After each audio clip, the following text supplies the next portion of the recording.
문서를 상단의 메뉴를 선택해 보겠습니다. 파일은 이렇게 새 문서를 새로 만들 수가 있고요. 그리고 파일을 다른 곳에서 가져올 수도 있겠죠. 외부에 있는 파일들을 업로드해서 넣을 수도 있습니다. 그리고 파일 공유를 다른 사람들과 할 수도 있겠고요. 공유는 다른 쪽에서 다시 알려드리도록 할게요. 이메일을 같이 보낸다거나 다운로드도 할 수가 있어요. 다운로드 같은 경우는 형식이 여러 개가 있어서 DOC 파일, MS 워드 형식으로 한다거나 PDF, 그리고 텍스트 파일, 그리고 웹페이지 같은 경우도 HTML로도 다운이 가능합니다. 그리고 이름이나 이런 것들 좀 더 바꾸고 싶다라면 이렇게 거기서 바꾸실 수가 있고요. 그리고 얘를 삭제하고 싶다면 휴지통으로 이전할 수가 있고요.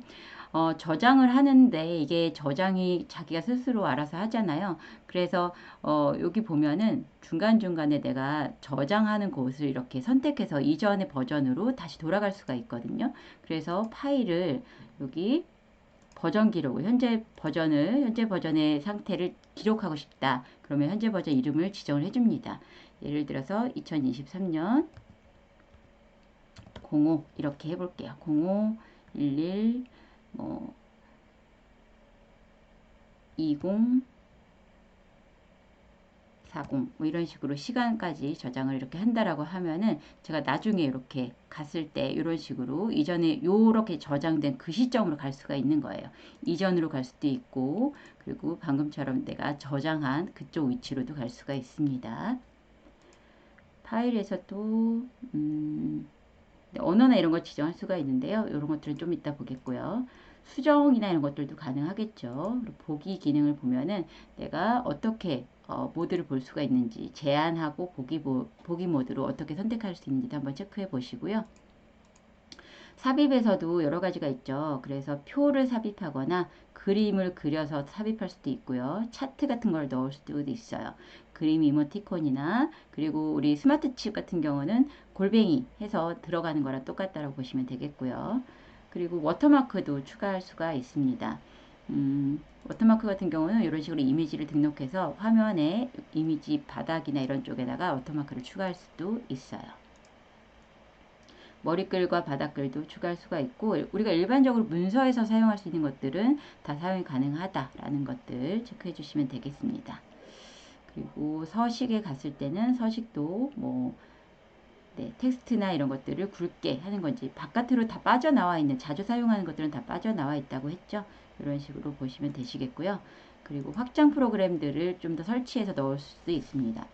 도구에 보면은 이 전체적으로 글자가 몇 개나 되어져 있는지를 체크할 수가 있는데 맞춤법이나 이런 것들 맞춤법도 이렇게 체크할 수가 있고 단어 수 선택하면 내가 몇 개의 단어 수, 글자 수 이런 것들을 확인할 수가 있다라는 거죠. 예를 들어서 1500글자, 1500단어 이상 이렇게 했을 경우에는 이렇게 확인하셔서 넣으시면 되겠습니다. 그리고 도구에 보면은 인용이나 아니면은 사전 이런 것들도 있어서 한번 클릭해 보시면 좋을 것 같고요. 여기서는 음성 입력은 제가 음성을 따로 지금 녹음을 하고 있기 때문에 여기서는 저장이 안 되는데요. 이건 따로 알려드리겠습니다.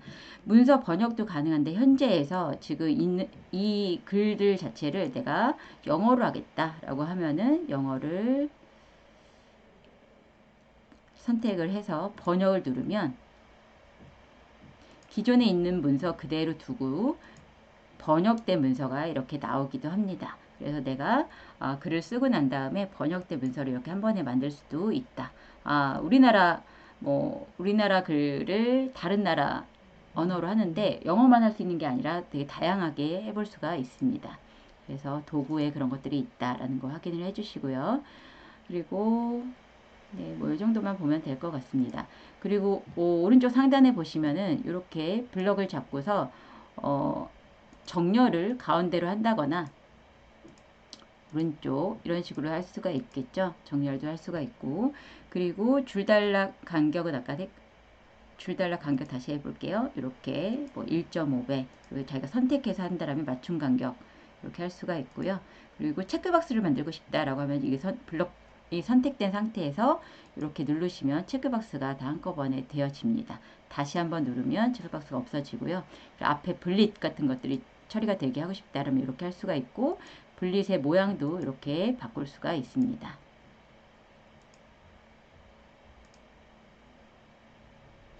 그리고 번호 매기기도 이렇게 한꺼번에 되어줄 수도 있고요. 안으로 들어가게 만들고 싶다라고 하면은 안쪽으로 이렇게 들어가게 하거나 내어쓰기도 가능해요. 근데 내가 전체적으로 여기 적용되어진 글자의 서식을 지우고 싶다라고 하면은 글자 서식이 되어져 있는 것들을 이렇게 선택하고 요것들 이 버튼을 누르면 서식이 한꺼번에 다 지워진다.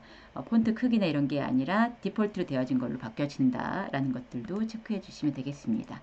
그리고 우리가 외부에 이 문서를 공유하고 싶어질 때는 오른쪽 상단에 공유 버튼을 누르시고요. 보통은 이렇게 요 부분에 내가 원하는 사람의 그 이메일을 넣어서 공유할 수가 있는데 여기 제한됨을 누르셔서 링크가 있는 모든 사용자에게 이것들을 링크로 전달할 수가 있죠. 여기 오른쪽에 보시면은 전달할 때 내가 보기만 할 수 있을지 아니면 댓글만 작성할 수 있을지 편집이 전체 가능할지 이것들을 권한을 설정할 수가 있어요.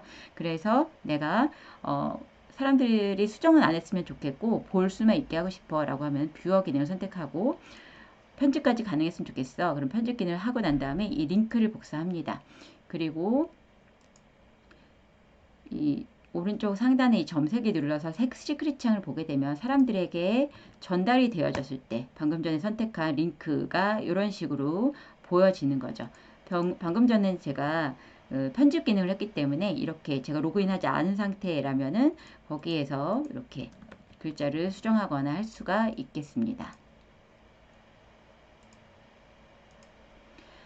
이런 식으로 문서 작업을 해서 협업할 수 있게끔 진행을 해주시면 되겠습니다.